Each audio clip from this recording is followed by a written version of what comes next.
The nation in mourning once again. Community members have brought flowers and tributes to the victims of the mass shooting at a supermarket in Boulder, Colorado on Monday. It's just the latest in our nation's bloody recent history of mass shootings. So will this time be any different in terms of the political response? White House correspondent Karen Travers joins us now for more. Karen, the House of Representatives has passed two bills that would expand background checks on gun sales. How exactly do you think these bills would work if they're passed, and do they have any chance of passing?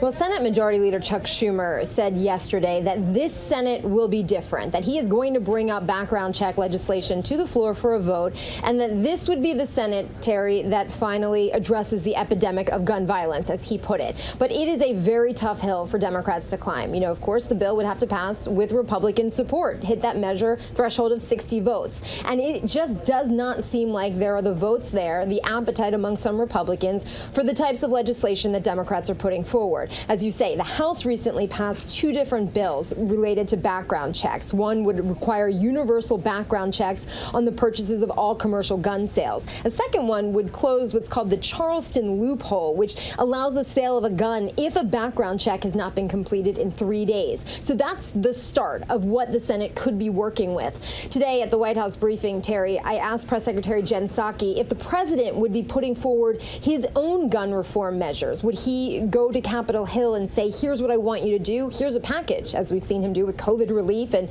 what we expect him to do with infrastructure. And Terry, she said they're really leaving this up to Congress right now. There are a lot of things floating around out there. They want to take a look at that legislation, see if that's something they can work with. Terry, they're also talking about the president taking executive action on guns, but no details yet on what that would look like.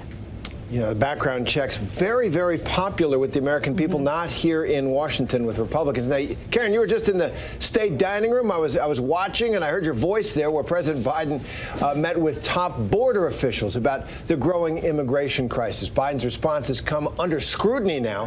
Thousands of migrants, many of them unaccompanied minors, they're now in U.S. custody, crowded into holding facilities not intended for children. So what came out of that meeting you were in? You were at the top of there. Are they planning on making any changes?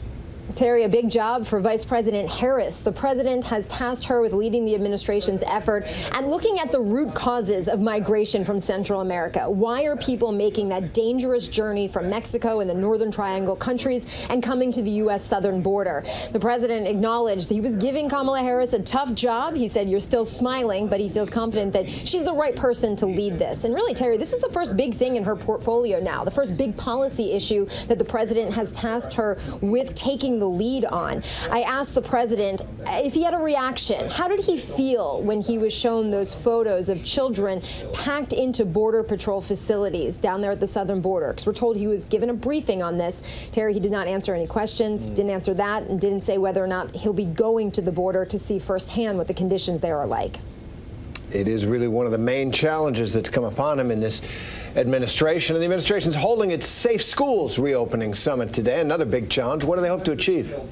Well, you know, in terms of actually achieving something, a lot of this is talking. And you know how that works in Washington. It's showing that they are on top of this and that this is a priority for the administration. Taped remarks from the president, the first lady also playing a role in this. But Terry, a big thing on funding, you know, $120 billion or so that were put aside in that COVID relief plan. The administration says $81 billion is going to go out right away to help schools reopen, get that money out to state and local districts. But they're going to hold back on about $40 billion until they see plans from governors about how they would reopen. This is, of course, the big issue for millions of parents right now. And the administration says their goal is to see the majority of American schools open within the first 100 days. But Terry, they've been criticized that that's, you know, not a very ambitious goal, because open could still mean only a couple kids in the classroom and the majority of them still doing virtual school.